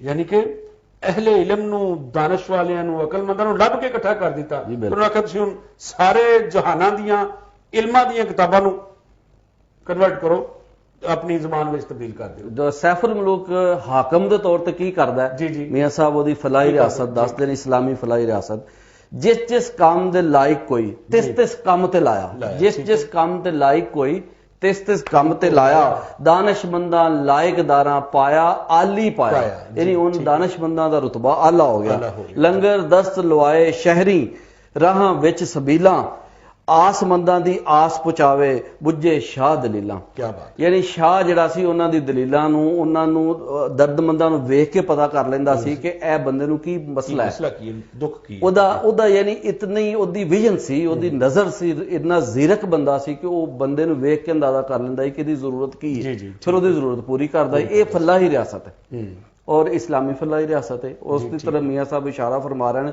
ਔਰ ਇਸ ਲਈ ਕਿਹਾ ਜਾਂਦਾ ਹੈ ਕਿ ਸੈਫੁਲ ਮਲੂਕ ਦਰਅਸਲ ਕਿਆਮੇ ਪਾਕਿਸਤਾਨ ਦੀ ਤਰਫ ਇਸ਼ਾਰਾ ਕਰਦੀ, ਇੱਕ ਅਲਾਮਤੀ ਜਿਹੜਾ ਕਿੱਸਾ ਜਿਹੜਾ ਕਿ ਆਉਣ ਵਾਲੀ ਰਿਆਸਤ ਦੀ ਤਰਫ ਇਸ਼ਾਰਾ ਕਰ ਰਿਹਾ। ਹੁਣ ਉਸ ਰਿਆਸਤ ਦੇ ਅੰਦਰ ਜਿਹੜਾ ਨਿਜ਼ਾਮ ਹੋਣਾ ਚਾਹੀਦਾ ਜਿਹੜਾ ਕਿ ਅਸੀਂ ਅਜੇ ਕਾਇਮ ਨਹੀਂ ਕਰ ਸਕੇ, ਉਹ ਮੀਆਂ ਸਾਹਿਬ ਨੇ ਬਿਆਨ ਇਨਸ਼ਾਅੱਲਾ ਹੋਏਗਾ ਜੀ। ਸਾਡਾ ਜਿਹੜਾ ਸਫ਼ਰ ਹੈ, ਸਾਡਾ ਜਿਹੜਾ ਪੰਧ ਹੈ, ਇੱਕ ਦੀਨੀ ਰਿਆਸਤ ਵੱਲ, ਇਸਲਾਮੀ ਰਿਆਸਤ ਵੱਲ, ਫਲਾਹੀ ਰਿਆਸਤ ਵੱਲ ਵੱਧਦਾ ਜਾ ਰਿਹਾ ਔਰ ਅਸੀਂ ਤਜਰਬਿਆਂ ਤੋਂ ਗੁਜ਼ਰਦੇ ਜਾ ਰਹੇ ਹਾਂ। ਉਹਨੇ ਇੱਕ ਦਿਨ ਹੋਣਾ ਹੈ ਕਿ ਜਦੋਂ ਚਾਨਣ ਵਧੇਗਾ, ਜਦੋਂ ਸਾਂਝ ਹੋਏਗੀ। ਮੀਆਂ ਮੁਹੰਮਦ ਬਖਸ਼ ਨੇ ਆਪਣੀ ਸੈਫੁਲ ਮਲੂਕ ਦੇ ਵਿੱਚ ਜਿਹੜੇ ਵਿਚਾਰ ਪੇਸ਼ ਕੀਤੇ ਨੇ, ਉੱਥੇ ਜ਼ੁਲਮ ਨਹੀਂ ਹੋਏਗਾ, ਤਾਕਤਵਰ ਤੇ ਕਮਜ਼ੋਰ ਜਿਹੜਾ ਉਹ ਇਕੱਠਾ ਇੱਕ ਥਾਂ ਤੇ ਬਹਿ ਕੇ ਗੱਲ ਕਰ ਸਕੇਗਾ।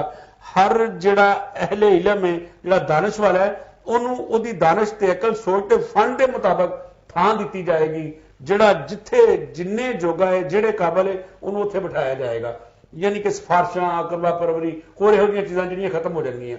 ਜੇ ਤੁਹਾਡੀ ਨਜ਼ਰ ਦੇ ਵਿੱਚ ਵੇਖਿਆ ਜਾਵੇ ਤੇ ਮੀਆਂ ਮੁਹੰਮਦ ਬਖਸ਼ ਦੀ ਇਸੇ ਹੀ ਸੈਫੁਲ ਮਲੂਕ ਨੇ ਅੱਜ ਦੇ ਸਮਾਜ ਦੇ ਉੱਤੇ ਕਿਵੇਂ ਦੇ ਤੇ ਕੀ ਅਸਰ ਛੱਡੇ ਨੇ ਜੀ? ਬਹੁਤ ਜ਼ਿਆਦਾ ਅਸਰ ਹੈ। ਤੁਸੀਂ ਦੇਖੋ ਕਿ ਆਵਾਮ ਮੀਆਂ ਸਾਹਿਬ ਨੂੰ ਇੱਕ ਖਾਸ ਐਂਗਲ ਤੋਂ ਪੜ੍ਹ ਰਹੇ ਨੇ। ਅਸੀਂ ਚਾਹੁੰਦੇ ਹਾਂ ਕਿ ਮੀਆਂ ਸਾਹਿਬ, ਜਿਸ ਤਰ੍ਹਾਂ ਤੁਸੀਂ ਫਰਮਾਇਆ ਕਿ ਪੜਚੋਲੀਆਂ ਨੂੰ ਚਾਹੀਦਾ ਕਿ ਇਸ ਹਵਾਲੇ ਨਾਲ ਵੀ, ਇਸ ਪਹਿਲੂ ਵੀ, ਉਰਸਾਂ ਤੇ ਮਸੀਤਾਂ ਤੇ ਮਿੰਬਰਾਂ ਤੇ ਜਿਉਣ ਮਰਨ ਤੇ ਮੰਗਣ ਵਾਲੇ ਵੀ ਇਹੋ ਜਿਹੇ, ਹਰ ਬੰਦੇ ਨੇ ਆਪਣੇ ਆਪਣੇ ਕੁਝ ਸ਼ੇਰ ਯਾਦ ਕੀਤੇ। ਇੱਕ ਵਾਕਿਆ ਸਿਰਫ ਬਿਆਨ ਕਰਾਂਗਾ ਕਿ ਮੈਂ ਮੀਆਂ ਸਾਹਿਬ ਦੇ ਅਫਕਾਰ ਬਿਆਨ ਕਰ ਰਿਹਾ ਸਾਂ ਸਿਆਸੀ ਸ਼ੌਰ ਦੇ ਮੁਤਲਕ, ਤੇ ਇੱਕ ਬੰਦੇ ਨੇ ਮੈਨੂੰ ਕਿਹਾ, ਯਾਰ ਤੁਸੀਂ ਇਹ ਕੀ ਸਿਆਸੀ ਗੱਲਾਂ ਕਰ ਰਹੇ ਹੋ ਮੀਆਂ ਸਾਹਿਬ ਦੇ ਅਫਕਾਰ ਦੇ ਵੱਲ, ਕੋਈ ਮਿੱਠੀਆਂ ਗੱਲਾਂ ਕਰੋ। ਮੈਂ ਕਿਹਾ ਯਾਰ ਕੌੜੀਆਂ ਤੇ ਵੀ ਨਹੀਂ, ਤੇ ਵੈਸੇ ਮੈਂ ਨਹੀਂ ਬਿਆਨ ਕੀਤੀਆਂ ਮੀਆਂ ਸਾਹਿਬ ਹੀ ਨੇ। ਸਿਰਫ ਇਹਨਾਂ ਨੂੰ ਸਾਹਮਣੇ ਲਿਆਉਣਾ, ਇਸ ਚਾਨਣ ਨੂੰ ਫੈਲਾਉਣ ਦੀ ਲੋੜ ਹੈ।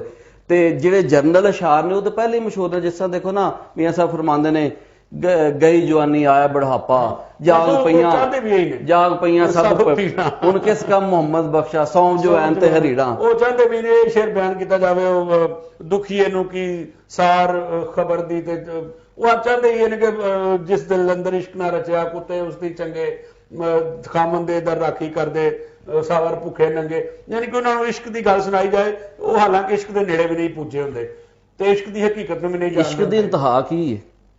ਮੁਕੰਮਲ ਕਾਮਯਾਬੀ, ਜਿਹੜੀ ਰਿਆਸਤ ਦੀ ਸ਼ਕਲ ਦੇ ਅੰਦਰ ਮੀਆਂ ਸਾਹਿਬ ਬਿਆਨ ਫਰਮਾ ਰਹੇ। ਇੱਕ ਆਸ਼ਿਕ ਦਾ ਤੇ ਕੰਮ ਹੀ ਹੈ ਨਾ, ਐਸੀਆਂ ਰਾਹਾਂ ਛੱਡ ਕੇ ਜਾਵੇ, ਐਸੇ ਨਿਸ਼ਾਨ ਛੱਡ ਕੇ ਜਾਵੇ ਜਿਹੜੇ ਸਮਾਜ ਨੂੰ ਇੱਕ ਸੋਹਣੀ ਮੰਜ਼ਿਲ ਵੱਲ ਲੈ ਕੇ, ਜਿਨ੍ਹਾਂ ਤਲਬ ਕਿਸੇ ਦੀ ਹੋ ਸੀ, ਸੁਣ ਕਿੱਸਾ ਖੁਸ਼ ਹੋ ਸਨ, ਜਿਨ੍ਹਾਂ ਜਾਗ ਇਸ਼ਕ ਦੀ ਸੁਣਨੇ, ਜਾਗ ਸਵੇਰੇ ਰੋਸ਼ਨ। ਮੀਆਂ ਮੁਹੰਮਦ ਬਖਸ਼ ਨੇ ਆਪਣੇ ਕਿਸੇ ਦੇ ਵਿੱਚ ਇਸ਼ਕ ਦੀ ਗੱਲ ਵੀ ਕੀਤੀ ਹੈ, ਮੁਹੱਬਤ ਦੀ ਗੱਲ ਵੀ ਕੀਤੀ ਹੈ, पर मुढ़ले विचार जिहड़े ने उन्होंने सानूं जिहड़े दसे ने वो ये ने कि असां एक मंजिल वाल वधना है। कुछ नकादे आखदे ने कि सैफुल मलूक दी कहानी दे पिछे पिछोकड़ दे विच तहरीके पाकिस्तान दे विच काम करने वाले और उस जद्दोजहद दे विच अगे वधन वालियां दी एक हौसला वधांदी हुई जिहड़ी गल सी और वो गल यही सी कि अज असां मंजिल ते पुजना है ते आओ मिल के सैफुल मलूक वांगू अगे वधीए। मुहब्बत दे नाल, प्यार दे नाल, हिम्मत दे नाल उन्होंने इहो ही दर्श दिता सी। साडी गलबात जारी रहेगी। एक निक्का जिहा वक्फा लेने आ। क्या आप जानते हैं गुजरांवाला की पहचान क्या है? गुज़िश्ता सदी की दास्तान सुनाता कहकदर, अखाड़ों में बबरियां डालते हुए पहलवान, मजेदार और लजीज खाके, सनत का ना रुकने वाला पहिया, नामवर अदबी शख्सियात और Rana Umar group of Services, जो यहाँ के शहरियों की 80% ग्रॉसरी की जरूरियात पूरी कर रहा है। यही नहीं बल्कि बेकरी की दुनिया में भी यह नाम लज्जत और मयार की पहचान है, जो इंतहाई कम कीमत पर बेकरी की मसनूआत शहरियों को फराहम कर रहा है और शहरियों की जानिब से भी भरपूर एतमाद का इजहार किया जाता है, क्योंकि राना उमर बेकर्स की खसूसियत है कि मयार पर कोई समझौता नहीं। Rana Umar group of services.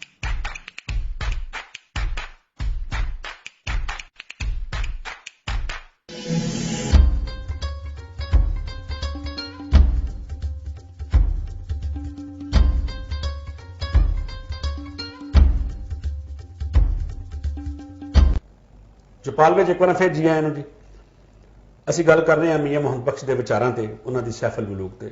ਮੀਆਂ ਮੁਹੰਮਦ ਬਖਸ਼ ਹੋਰਾਂ ਨੇ ਆਪਣੀ ਸੈਫੁਲ ਮਲੂਕ ਦੇ ਵਿੱਚ ਸਾਨੂੰ ਇੱਕ ਰਿਆਸਤ ਦੇ ਅਸੂਲ, ਇੱਕ ਆਸ਼ਿਕ ਦਾ ਤਰੀਕਾ ਔਰ ਇੱਕ ਅੱਗੇ ਵਧਣ ਵਾਲੇ ਮਰਦ, ਜਵਾਨ, ਮੂਮਨ ਤੇ ਬਾਦਸ਼ਾਹ ਦਾ ਤਰੀਕਾ ਦੱਸਿਆ। ਗੱਲ ਇਹ ਵੇ ਕਿ ਮੀਆਂ ਮੁਹੰਮਦ ਬਖਸ਼ ਹੋਰਾਂ ਨੇ ਔਰ ਸਾਡੇ ਸਾਰੇ ਸੂਫੀ ਸ਼ਾਇਰਾਂ ਨੇ ਜਿਹੜਾ ਇੱਕ ਤਸੱਵਰ ਖਾਸ ਤੌਰ ਤੇ ਪੇਸ਼ ਕੀਤਾ ਹੈ ਉਹ ਇਹ ਵੇ ਕਿ ਇਨਸਾਨ ਨੂੰ, ਬੰਦੇ ਨੂੰ ਪਟਸਪ ਕਿਵੇਂ ਦਾ ਹੋਣਾ ਚਾਹੀਦਾ ਹੈ, ਆਸ਼ਿਕ ਨੂੰ ਕਿਵੇਂ ਦਾ ਹੋਣਾ ਚਾਹੀਦਾ ਹੈ। ਤੇ ਮੀਆਂ ਮੁਹੰਮਦ ਬਖਸ਼ ਹੋਰਾਂ ਵੀ ਆਪਣੇ ਕਲਾਮ ਦੇ ਵਿੱਚ ਇੱਕ ਕਾਮਲ ਮਰਦ ਦਾ, ਇੱਕ ਕਾਮਲ ਮੂਮਨ ਦਾ ਤਸੱਵਰ ਪੇਸ਼ ਕੀਤਾ ਹੈ। ਬਾਜ਼ ਲੋਕ ਆਖਦੇ ਨੇ ਪਟਸਪ ਕਿ ਲਾਮਾ ਇਕਬਾਲ ਨੇ ਪਹਿਲੀ ਦਫਾ ਇਹ ਜਿਹੜਾ ਤਸੱਵਰ ਸੀ ਨਾ ਮਰਦੇ ਮੂਮਨ ਦਾ ਪੇਸ਼ ਕੀਤਾ।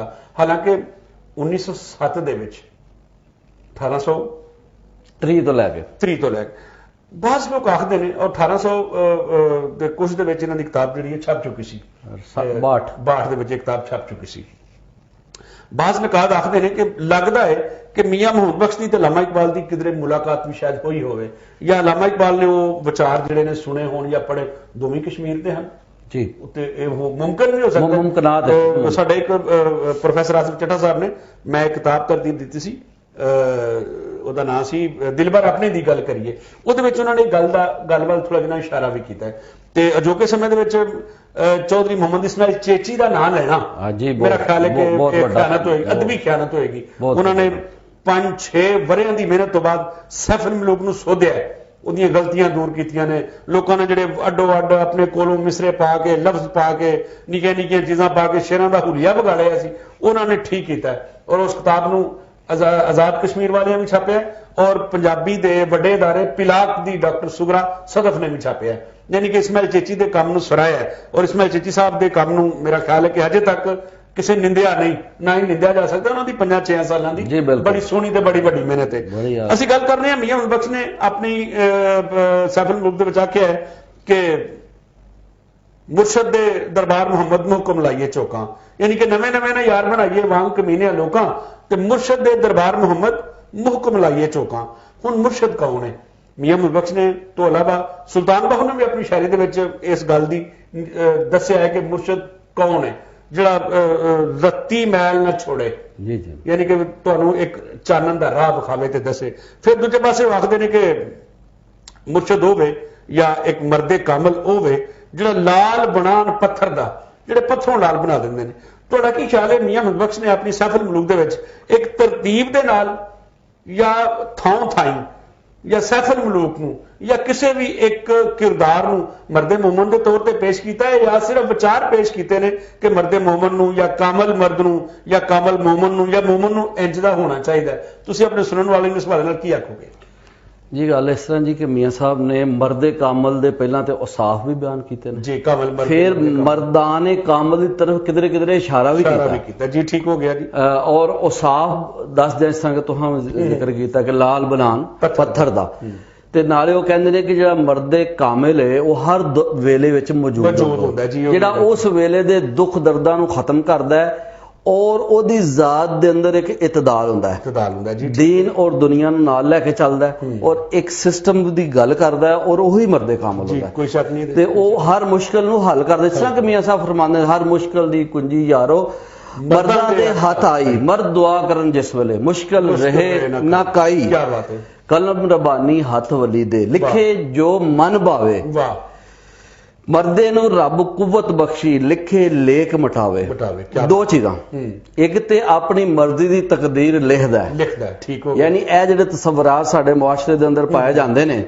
ਔਰ ਇਸ ਤਰਫ ਹਜ਼ਰਤ ਬਾਬਾ ਫਰੀਦੁद्दीन गंज शकर रहमतुल्लाह अलैह ने भी इरशाद फरमाया सी ना कि ਜਿਹੜਾ ਤਕਦੀਰ ਦੀ ਤਰਫ ਲੋਕ ਕਹਿੰਦੇ ਨੇ ਕਿ ਯਾਰ ਜੋ ਲਿਖਿਆ ਤਕਦੀਰ ਵਿੱਚ ਕੁਝ ਨਹੀਂ, ਬਾਕੀ ਕੱਖ ਨਹੀਂ। ਉਹਨਾਂ ਨੇ ਫਰਮਾਇਆ ਸੀ ਨਾ ਕਿ ਜੇ ਤੂੰ ਅਕਲ ਲਤੀਫ ਕਾਲੇ ਲਿਖ ਨਾ ਲੈ, ਆਪਣੇ ਗਿਰਵਾਨ में सिर नीवा कर ਵੇਖ ਜੀ, ਕੋਈ ਸ਼ੱਕ ਨਹੀਂ। ਇੱਧਰ ਵੀ ਕੀ ਗੱਲ ਹੋ ਰਹੀ ਹੈ, ਕਲਮ ਰਬਾਨੀ ਹੱਥ ਵਲੀ ਦੇ ਲਿਖੇ ਜੋ ਮਨ ਭਾਵੇ, यानी तकदीर की है जो मर्दे कामल लिखेगा जो दूसरे पासे की तकदीर नू बदलन दी कुवत मर्दे नू रब कुवत बख्शी लिखे लेख मटावे। कौमां दी जिंदगी दे अंदर, फर्द दी जिंदगी दे अंदर, फर्द तो लैके कौम और पूरा वसेब, उस दी हर मुश्किल नू हल करने वाला कौन है? मर्दे कामल। हर मुश्किल दी कुंजी यारो मर्दां दे हाथ है। और इस हवाले नाल मियां साहब जदों सैफुल मलूक छापी ते लाहौर ठहरे जी, ठीक है, लाहौर दे हवाले नाल उन्होंने मौलवी अब्दुल्ला लाहौरी का जिक्र किया जी, बिल्कुल, जिहड़े बहुत वड्डे फकीह सन, बहुत वड्डे आलम सन। उन्होंने हुक्म होया दरबारे रिसालत आप सल्लल्लाहु अलैहि वसल्लम वालों कि तुसी लाहौर जाके दीन दा काम करो। उस मियां साहब ने अपने शेरा नहीं बड़ा सोहना बयान किया और मर्दे कामल दी खबर दी कीता अमर नबी ने, जाओ शहर लाहौर मुबारक, लाओ जाओ शहर लाहौर मुबारक, नाम अल्लाह दे इलम पढ़ावी कदे ना होमी तारक। वाह, क्या बात है। यानी इलम दी गल हो रही है कि जिहड़ा मर्दे कामल होंदा, जिस तरह अजकल बाद लोग आंदे ने जिहड़े रवायती पीर परस्त ने, ये इलम दा की है? ਉਹ ਅੱਲਾ ਦੇ ਬੰਦੇ ਇਲਮ ਤੋਂ ਬਗੈਰ ਤੇ ਕੁਝ ਹੈ ਹੀ ਨਹੀਂ, ਕੋਈ ਸ਼ੱਕ ਨਹੀਂ। ਕਸ਼ਫ ਮਜੂਬ ਦਾ ਪਹਿਲਾ ਬਾਬ ਹੀ ਅਸਬਾਤ ਇਲਮ ਹੈ। ਜੀ ਜੀ, ਮੀਆਂ ਸਾਹਿਬ ਇਹ ਮੈਂ ਜਰਾ ਗੱਲ ਨੂੰ ਜਰਾ ਸਾਡੇ ਸੂਫੀ ਸ਼ਾਇਰ ਨੇ ਆਪਣੇ ਸੁਲਤਾਨ ਬਾਹੂ ਅਕਬਰ ਕੇ ਬਾਜ इलम जो करे फकीरी काफर मरे दीवाना। इल्मो बाद जो करे फकीरी काफर मरे दीवाना। बुल्ले शाह ने भी आख्या सी कि इल्म जिहड़ा ਉਹਨੂੰ ਹਾਸਲ ਕਰਨਾ ਬਹੁਤ ਜ਼ਰੂਰੀ ਹੈ। ਇਲਮ ਨਾ ਆਵੇ ਵਿੱਚ ਮਾ, ਉਹ ਇਲਮ ਜਿਹਦੇ ਤੋਂ ਦੁਨੀਆ ਵੱਟਦੇ ਹੋ ਪਿਆ ਉਹ ਨਹੀਂ, ਇਲਮੇ ਨਾਫੇ, ਜਿਹੜਾ ਇਲਮ ਤੁਹਾਨੂੰ ਤੁਹਾਡੇ ਰੱਬ ਦੀ ਪਛਾਣ ਕਰਾਵੇ। ਮੀਆਂ ਸਾਹਿਬ ਨੇ ਬੜੀ ਸੋਹਣੀ ਗੱਲ ਕੀਤੀ ਆਪਣੇ ਸ਼ੇਰਾਂ ਵਿੱਚ ਕਿ ਪੜਨਾ ਇਲਮ ਜ਼ਰੂਰ ਬੰਦੇ ਨੂੰ ਕੀਤਾ ਫਰਜ਼ ਇਲਾਹੀ, ਕਰਦਾ ਇਲਮ ਦਿਲੇ ਨੂੰ ਰੋਸ਼ਨ ਹੁੰਦੀ ਦੂਰ ਸਿਆਹੀ। ਜਿਹੜਾ ਜਦ ਦਿਲ ਨੂੰ ਰੋਸ਼ਨ ਕਰਦਾ ਤੇ ਸਿਆਹੀ ਨੂੰ ਤਰੀਕੀ ਨੂੰ ਦੂਰ ਕਰਦਾ ਉਹ ਹੀ ਸੱਚੀ ਜੀ। ਬਿਲਕੁਲ। ਤੇ ਮੌਲਵੀ ਅਬਦੁੱਲਾ ਲਾਹੌਰੀ ਸਾਹਿਬ ਦਾ ਮੈਂ ਜ਼ਿਕਰ ਕਰ ਰਿਹਾ ਹਾਂ, ਉਹ ਇੱਕ ਮਰਦੇ ਕਾਮਲ ਦੇ ਤੌਰ ਤੇ ਮੀਆਂ ਸਾਹਿਬ ਉਹਨਾਂ ਨੂੰ ਬਿਆਨ ਕਰਦੇ ਆ, ਆਪਣੇ ਸ਼ੇਰਾਂ ਦੇ ਅੰਦਰ ਲਿਖਦੇ ਨੇ, ਕੀਤਾ ਅਮਰ ਨਬੀ ਨੇ, ਜਾਓ ਸ਼ਹਿਰ ਲਾਹੌਰ ਮੁਬਾਰਕ, ਨਾਮ ਅੱਲਾ ਦੇ ਇਲਮ ਪੜਾਵੀਂ ਕਦੇ ਨਾ ਹੋਵੀਂ ਤਾਰਕ, ਯਾਨੀ ਇਲਮ ਵਾਲਾ ਕੰਮ ਨਹੀਂ ਛੱਡਣਾ। ਤਾਂ ਤਸ਼ਰੀਫ ਲਾਹੌਰ ਲਿਆਏ ਆ ਬੈਠੇ ਹਿੱਕ ਥਾਵੇਂ, ਮਰਦ ਕਰਨ ਗੁਲਜ਼ਾਰ ਜ਼ਮੀਨ ਨੂੰ ਕਲਰ ਹੋਵੇ ਭਾਵੇਂ। ਕੀ ਬਾਤ ਹੈ ਜੀ, ਕਿ ਕਲਰ ਜ਼ਮੀਨ ਨੂੰ ਜਿਹੜਾ ਮਰਦੇ ਕਾਮਲ ਹੈ ਉਹਨੂੰ ਗਲੋ ਗੁਲਜ਼ਾਰ ਬਣਾ ਦਿੰਦਾ। ਕੀ ਬਾਤ ਹੈ। यानी मर्दे कामल की खसूसियत की है कि वह फर्द की सलाह करता है, कौम की सलाह करता है, ते कदे ना होवी तारक। यानी इस गल की तरफ इशारा है कि इल्म हिकमत का काम वो छड्डदा नहीं, छड्डना नहीं चाहिए। ठीक है। और दर्स किदा है? नबी करीम सल्लल्लाहु अलैहि वसल्लम दा, और इशारा भी उधर कर रहे हैं। इसलिए हर दौर दे विच मर्दे कामल सन। जदों ਮੀਆਂ ਸਾਹਿਬ ਨੇ ਮਰਦਾਨੇ ਕਾਮਲ ਦੀ ਗੱਲ ਕੀਤੀ, ਕਦੀ ਉਹ ਬੁੱਲੇ ਸ਼ਾਹ ਦਾ ਜ਼ਿਕਰ ਕਰਦੇ ਨੇ, ਕਦੀ ਬਾਬਾ ਫਰੀਦ ਦਾ ਜ਼ਿਕਰ ਕਰਦੇ ਨੇ। ਕੀ ਕਹਿੰਦੇ ਨੇ? ਬੁੱਲੇ ਸ਼ਾਹ ਦੀ ਕਾਫੀ ਸੁਣ ਕੇ ਟੁੱਟਦਾ ਕੁਫਰ ਅੰਦਰ ਦਾ, ਵਹਦਤ ਦੇ ਦਰਿਆ ਦੇ ਅੰਦਰ ਉਹ ਵੀ ਵਿਤਿਆ ਤਰਦਾ। ਜੀ ਬਿਲਕੁਲ। ਯਾਨੀ ਉਹ ਅੰਦਰ ਦਾ ਕੁਫਰ ਤਰੋੜਦਾ ਸੀ। ਤੇ ਚੁਨਾਚੇ ਉਹਨਾਂ ਨੇ ਫਿਰ ਗੱਲ ਕੀਤੀ ਨਾ ਬੁੱਲੇ ਸ਼ਾਹ ਨੇ, ਬੁਰਾ ਹਾਲ ਹੋਇਆ ਪੰਜਾਬ ਦਾ, ਠੀਕ ਹੈ ਨਾ ਜੀ, ਉਹ ਸਮਾਜ ਦੀ ਵਸੇਬ ਦੀ ਰਹਿਨੁਮਾਈ ਕੀਤੀ। ਇਸ ਤਰ੍ਹਾਂ ਹੀ ਮਰਦਾਨੇ ਕਾਮਲ ਦੀ ਗੱਲ ਕਰਦਿਆਂ ਕਰਦਿਆਂ कदी वो हाशम शाह की गल करते हैं, हाशम शाह की हशमत बरकत गिनतर विच ना आए, तो कदी वो गल करते हैं ਜਿਹੜੇ ਸਨ ਆਪਣਾ ਸੁਲਤਾਨ ਬਾਹੂ ਦੀ, ਫਿਰ ਇੱਕ ਸੁਲਤਾਨ ਬਾਹੂ ਹੋਇਆ ਖਾਸਾ ਮਰਦ ਹਕਾਨੀ, क्या बात है, ਦੋੜੇ ਪਾਕ ਜ਼ਬਾਨ ਉਹਦੀ ਦੇ ਰੋਸ਼ਨ ਦੋਹੇ ਜਹਾਨੀ। क्या बात है, ਯਾਨੀ ਇੱਕ ਐਸਾ ਮਰਦੇ ਕਾਮਲ ਹੋਇਆ ਕਿ ਉਹਦੇ ਦੋੜੇ ਮਸ਼ਹੂਰ ਹੋ ਗਏ। ਤੁਸੀਂ ਦੇਖੋ ਨਾ ਸਰ, ਕਮਿਊਨੀਕੇਸ਼ਨ ਦੇ ਜ਼ਰਾਏ ਨਾ ਹੋਣ। ਅੱਜ ਤੇ ਸਾਡੇ ਕੋਲ ਸੋਸ਼ਲ ਮੀਡੀਆ, ਇੱਕ ਗੱਲ ਲਿਖੋ ਮਿੰਟਾਂ 'ਚ ਦੁਨੀਆ 'ਚ ਸਫ਼ਰ ਕਰਦੀ ਹੈ। ਸੁਲਤਾਨ ਬਾਹੂ ਸ਼ੋਰਕੋਟ ਦੇ ਇੱਕ ਛੋਟੇ ਜਿਹਾ ਗ੍ਰਾਂ 'ਚ ਬੈਠੇ ਸਨ जी गल है, ਤੇ ਸੁਣਿਆ ਕਿੱਥੇ ਜਾ ਰਿਹਾ ਉਹਨਾਂ ਨੂੰ? ਪੂਰੀ ਵਰਲਡ 'ਚ। पूरी दुनिया च उन्होंने ਕੀ ਸੀ ਉਹਨਾਂ ਕੋਲ? ਮਰਦੇ ਕਾਮਲ ਸਨ। मर्दे कमल से ਇਹ ਜੀ ਮਰਦੇ ਕਾਮਲ ਦੇ ਜਿਹੜੇ ਅਫਕਾਰ ਨੇ, ਇਹ ਸ਼ਊਰ ਦੀ ਗੱਲ ਮੀਆਂ ਸਾਹਿਬ ਨੇ ਕੀਤੀ ਔਰ ਸੈਫੁਲ ਮਲੂਕ ਦੇ ਥਾਂ ਥਾਂ। ਲੇਕਿਨ ਉਹਨਾਂ ਦਾ ਜਿਹੜਾ ਹੀਰੋ ਸੀ ਸੈਫੁਲ ਮਲੂਕ, ਉਹਨੂੰ ਵੀ ਉਹਨਾਂ ਐਜ਼ ਅ ਮਰਦੇ ਕਾਮਲ ਦੇ ਤੌਰ ਤੇ ਪੇਸ਼ ਕੀਤਾ। ਜਿਸ ਤਰ੍ਹਾਂ ਮੈਂ ਸ਼ੁਰੂ 'ਚ ਵੀ ਤੁਹਾਨੂੰ ਅਰਜ਼ ਕੀਤਾ ਸੀ, ਮਰਦਾ ਹਿੰਮਤ ਹਾਰ ਨਾ ਬੋਲੇ, ਮਤ ਕਹੇ ਕੋਈ ਨਾ ਮਰਦਾ। ਯਾਨੀ ਉਹਨੂੰ ਕਹਿ ਰਹੇ ਨੇ ਤੂੰ ਹਿੰਮਤ ਨਹੀਂ ਹਾਰਦੀ, ਹਿੰਮਤ ਨਾਲ ਲੱਗੇ ਜਿਸ ਲੋੜੇ ਪਾਏ ਬਾਜ ਨਾ ਮਰਦਾ। ਤੇ ਉਹ ਵੀ ਇੱਕ ਮਰਦੇ ਕਾਮਲ ਹੈ। ਔਰ ਇਸ ਦੇ ਨਾਲ ਨਾਲ ਇੱਕ ਫਰਦ ਯਾਨੀ ਮਰਦੇ ਕਾਮਲ ਸੈਫੁਲ ਮਲੂਕ ਦਾ ਜ਼ਿਕਰ ਕਰ ਰਹੇ ਨੇ ਔਰ ਆਪਣੇ ਸੁਣਨ ਵਾਲਿਆਂ ਨੂੰ ਕਹਿ ਰਹੇ ਨੇ ਕਿ ਤੁਸੀਂ ਵੀ ਹਿੰਮਤ ਨਹੀਂ ਹਾਰਨੀ, ਕਿਉਂਕਿ ਮਰਦਾਨੇ ਕਾਮਲ ਦਾ ਦਰਸ ਵੀ ਹੈ ਤੇ ਖੁਦ ਵੀ ਉਹ ਕੀ ਨੇ? ਮਰਦੇ ਕਾਮਲ। ਯਾਨੀ ਮੀਆਂ ਮੁਹੰਮਦ ਬਖਸ਼ ਸਾਹਿਬ ਦਾ ਆਪਣਾ ਵਜੂਦ ਵੀ ਧਰਤੀ ਦੇ ਉੱਤੇ ਇੱਕ ਮਰਦੇ ਕਾਮਲ ਦਾ ਹੈ। ਔਰ ਅੱਜ ਵੀ ਅਸੀਂ ਉਹਨਾਂ ਦੇ ਅਫਕਾਰ ਤੋਂ ਰੋਸ਼ਨਾਈ ਲੈ ਰਹੇ ਹਾਂ, ਉਹਨਾਂ ਤੋਂ ਨੂਰ ਦੀਆਂ ਕਿਰਨਾਂ ਫੁੱਟ ਰਹੀਆਂ ਨੇ, ਚਾਨਣ ਹੋ ਰਿਹਾ, ਚਾਨਣ ਵੱਧ ਰਿਹਾ, ਇਨਸ਼ਾਅੱਲਾ ਤਾਲਾ ਹੋਰ ਵਧੇਗਾ।